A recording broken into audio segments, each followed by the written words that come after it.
Surabaya, kota pahlawan, merupakan salah satu kota terbesar di Indonesia. Namun, lebih dari sekedar kota modern, Surabaya menyimpan jejak sejarah panjang yang berakar pada sebuah pelabuhan yang dibentuk oleh pemerintah kolonial Belanda, yaitu Tanjung Perak.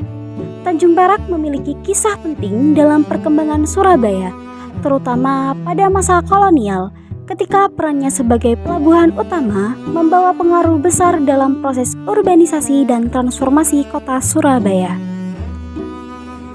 Pada awal abad ke-20, Tanjung Perak menjadi salah satu proyek pemerintah kolonial Belanda setelah ditetapkannya Surabaya sebagai Gemeente pada 1905. Tanjung Perak dibangun pada 1910 sebagai pusat perdagangan yang menghubungkan Surabaya dengan jaringan perdagangan internasional. Dengan pelabuhan yang dapat mengakomodasi kapal-kapal besar dari luar negeri, Tanjung Perak menjadi pintu masuk utama komoditas penting seperti gula, kopi, dan tembakau. Pelabuhan ini menarik ribuan pendatang dari berbagai penjuru Nusantara, bahkan dari negara lain. Surabaya pun berubah, bukan lagi sekedar kota pelabuhan kecil, tetapi menjadi pusat perdagangan dan bisnis yang ramai.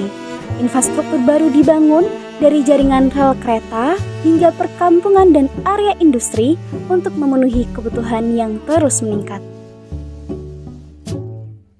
Pengaruh Tanjung Perak pada urbanisasi Surabaya terlihat dalam perubahan-perubahan besar pada lanskap perkotaan Surabaya. Wilayah seperti Ampel, Pabean, dan kawasan sekitar pelabuhan Tanjung Perak mulai dipenuhi pemukiman padat. Komunitas baru terbentuk, terdiri dari para pekerja, buruh, dan pedagang. Mereka hidup dan beraktivitas di sekitar pelabuhan, menciptakan dinamika sosial baru yang mencerminkan keberagaman etnis dan budaya.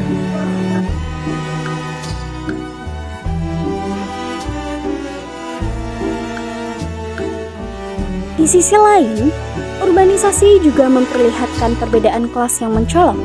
Di dekat Tanjung Perak, daerah elit bermunculan untuk mengakomodasi warga Eropa dan kelas atas.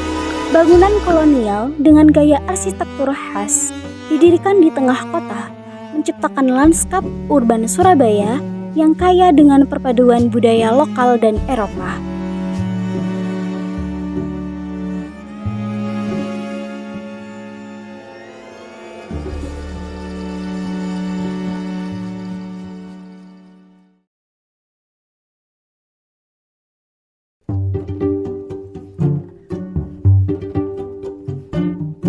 Hingga hari ini, Tanjung Perak tetap menjadi pelabuhan vital bagi Indonesia. Tapi, jejak sejarah masa kolonialnya tidak akan pernah hilang. Sebagai pelabuhan yang dulu menjadi saksi bisu gelombang urbanisasi Surabaya, Tanjung Perak mengingatkan kita pada peran pentingnya dalam membentuk identitas dan perkembangan kota ini. Surabaya, kota besar yang lahir dari lautan, berdiri kokoh berkat pengaruh Tanjung Perak yang menyatukan dunia.